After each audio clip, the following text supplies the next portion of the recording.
തുടർച്ചയായ 6ാം ദിവസവും തലസ്ഥാനത്തെ കുടിവെള്ള പ്രശ്നത്തിന് ശാശ്വത പരിഹാരമായില്ല. ഭൂരിഭാഗം പ്രദേശങ്ങളിലും വെള്ളം എത്തിച്ചെങ്കിലും ഉയർന്ന പ്രദേശങ്ങളിലെ ചില മേഖലകളിൽ പ്രതിസന്ധി തുടരുകയാണ്.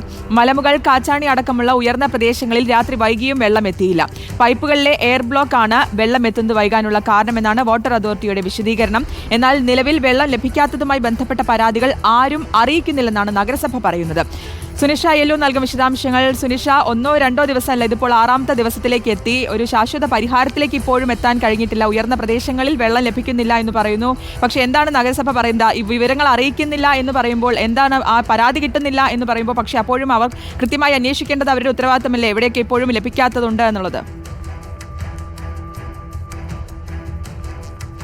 ശ്രുതി, നിലവിൽ നഗരസഭയുമായി ബന്ധപ്പെട്ടപ്പോൾ ഏതായാലും എല്ലാ സ്ഥലങ്ങളിലും, ഭൂരിഭാഗം സ്ഥലങ്ങളിലും വെള്ളം എത്തിക്കാൻ കഴിഞ്ഞിട്ടുണ്ട് എന്നതാണ്. മറ്റ് വെള്ളം എത്താത്തതിൻ്റെ ബുദ്ധിമുട്ടുകൾ മറ്റാരിൽ നിന്നും പരാതിയായി ലഭിച്ചിട്ടില്ല എന്നതാണ് നഗരസഭ അറിയിക്കുകയും ചെയ്യുന്നത്. ഏതായാലും ഇന്ന് 6ാം ദിവസമാണ്. പക്ഷേ ശാശ്വത പരിഹാരം കണ്ടോ എന്ന് ചോദിച്ചാൽ കൃത്യമായി കണ്ടില്ല എന്ന് തന്നെ വേണം പറയാൻ. കാരണം ഇന്നലെ രാത്രി വൈകിയും പലയിടങ്ങളിലും ഉയർന്ന ചില പ്രദേശങ്ങളിൽ വെള്ളം ലഭിക്കാത്തൊരു ബുദ്ധിമുട്ടുകൾ ഉണ്ടായിരുന്നു. കാച്ചാണി ഭാഗത്തൊന്നും തന്നെ കൃത്യമായി വെള്ളം ലഭിച്ചില്ല എന്നൊരു പരാതി രാത്രിയിലൊക്കെ ഉണ്ടായിരുന്നു. ഏതായാലും ഇന്ന് രാവിലെയോടുകൂടി തന്നെ കൃത്യമായി വെള്ളം എത്തിക്കുന്നുണ്ട് എന്നതാണ് ലഭിക്കുന്ന വിവരം. ഒപ്പം വട്ടിയൂർക്കാവിലെ ചില പ്രദേശങ്ങളിൽ വെള്ളം എത്തിയിട്ടില്ല എന്നതും നമുക്ക് ലഭ്യമാകുന്നുണ്ട്. ഏതായാലും ഈ പറഞ്ഞതുപോലെ 6ാം ദിവസം പിന്നിട്ട് കഴിഞ്ഞു. അതിനിടയിലാണ് പൂർണ്ണമായും പരിഹാരം കാണാൻ കഴിയാത്തത്. പക്ഷേ ഇന്നോടുകൂടി തന്നെ ഈ പരിഹാരം മുഴുവൻ കാണുമെന്നത് തന്നെയാണ്. കഴിഞ്ഞ ദിവസം മന്ത്രി റോഷി അഗസ്റ്റിൻ്റെ നേതൃത്വത്തിൽ ഒരു അടിയന്തര യോഗം ചേർന്നിരുന്നു. ഈ യോഗത്തിൽ കൃത്യമായി എന്താണ് സംഭവിച്ചത് എന്നതടക്കമുള്ള കാര്യങ്ങൾ വിശകലനം ചെയ്യുകയും ചെയ്തിരുന്നു. അതിനിടയിലാണ് ഒരു ആഭ്യന്തര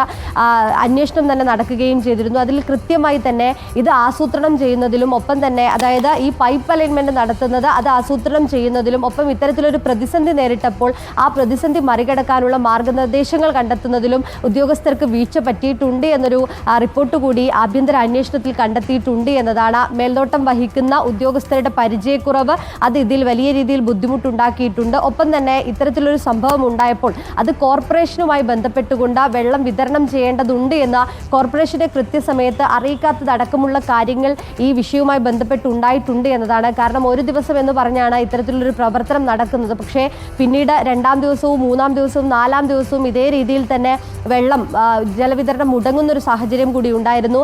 അത് വലിയ രീതിയിൽ തന്നെ ഗുരുതര വീഴ്ചയായി കാണുന്നു. ഒപ്പം തന്നെ ഇതൊരു ആഭ്യന്തര അന്വേഷണത്തിൻ്റെ അകത്തുണ്ടായ ഒരു റിപ്പോർട്ട് മാത്രമാണ്. ഒപ്പം ഈ വിഷയവുമായി ബന്ധപ്പെട്ടുകൊണ്ട് കൃത്യമായ ഒരു അന്വേഷണം നടത്താൻ കൂടി ഏതായാലും മന്ത്രി അറിയിക്കുകയും ചെയ്തിട്ടുണ്ട്.